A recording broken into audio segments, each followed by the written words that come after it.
Well, we're going to continue with that discussion as it here at home. We've roped in Professor David Monyae, an associate professor of political science and international relations at the University of Johannesburg, as well as the director for the Center for Africa-China Studies. Professor, welcome to SA Today. Look, I'm sure you have heard and seen the global reaction now to the U.S. tariffs. Many even suggesting this move is a calculated move on Trump's part to actually force global trade wars that United Nations Secretary General Guterres warns nobody actually wins. Oh, indeed. I think this is induced a recession that appears to be on the horizon. It will have huge implication on the poor, the poorest, and majority of them on their own continent, but across the world. European Union, China have responded, calling this bullying tactics, which will indeed undermine multilateralism and the global order that we have been having since 1945. This action, as it stands, will have a long-lasting implication on everyone, and the implication will also be deeper in terms of prices, inflation, and poverty. I think for Africa specifically, this signal the end of the AGOA process. I mean, Prof, I'm sure you've also heard there, in the past coverage of our bulletins, the analysts now even leaning towards that possible recession word, which we have tried to this point to try and keep it away from the consumers' minds. But I suppose the reality of the situation actually begs us to actually be forward-looking and thinking. So the glaring implications that you mentioned also of these tariffs, I mean, looking at Lesotho, for example, having been slapped with a 50% tariff hike, the EU bloc is this week also meeting to try either persuade Trump to rethink these, or even entertaining the possibility of exploring other relationships like with China. So I suppose in a way, Trump is forcing the world to be self-sufficient. He is just going about it completely the wrong way.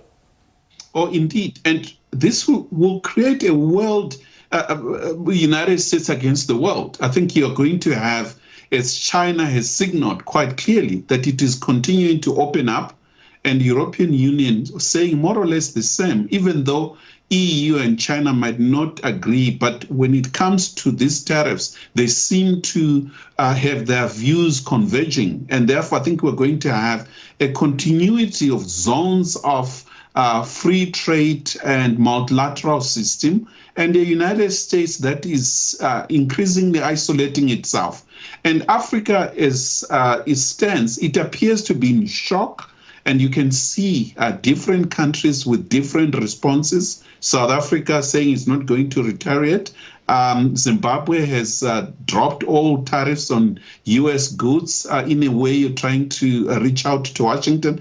Kenya and others are all over the place. I think there is a need for the African continent to speak with one voice and to try to coordinate and shield countries such as Lesotho, which are going to be heavily affected.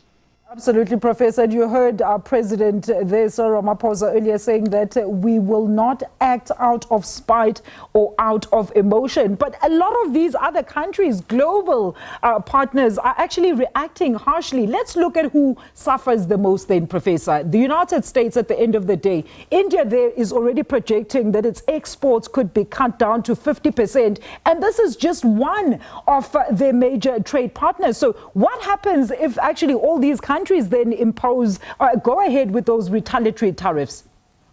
I think we have been here before. At the 1929 to 1933, I think the world confronted more or less similar situation, which in itself triggered the Great Recession.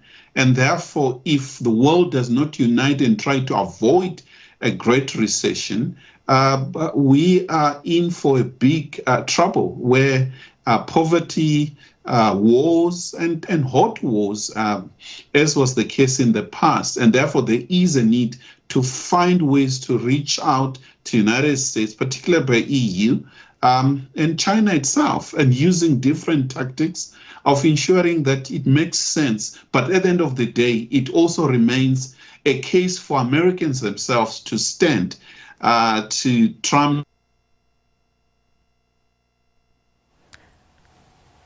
All right, I think we have lost Professor David Monyae there. He's the director for the Center for Africa-China Studies at the University of Johannesburg. And of course, we're just talking about the global reaction pertaining to Trump's global tariffs, tariff hikes that were actually announced last week, Wednesday. We understand currently the EU is currently meeting to try and see how they can avert a possible retaliatory or route, having to go that route of imposing retaliatory or reciprocal tariffs there. And of course, here in South Africa, you heard the president earlier on, Cyril Ramaphosa, saying, we will not act out of spite or emotion, taking a sort of softer stance against some of the major trade partners that are actually aligned with the United States. But of course, the latest in the news that is coming in is that supposedly Donald Trump is saying he could be open to talks, judging by, I suppose, the implications and the ramifications of what has happened since the announcement of those tariff hikes last week.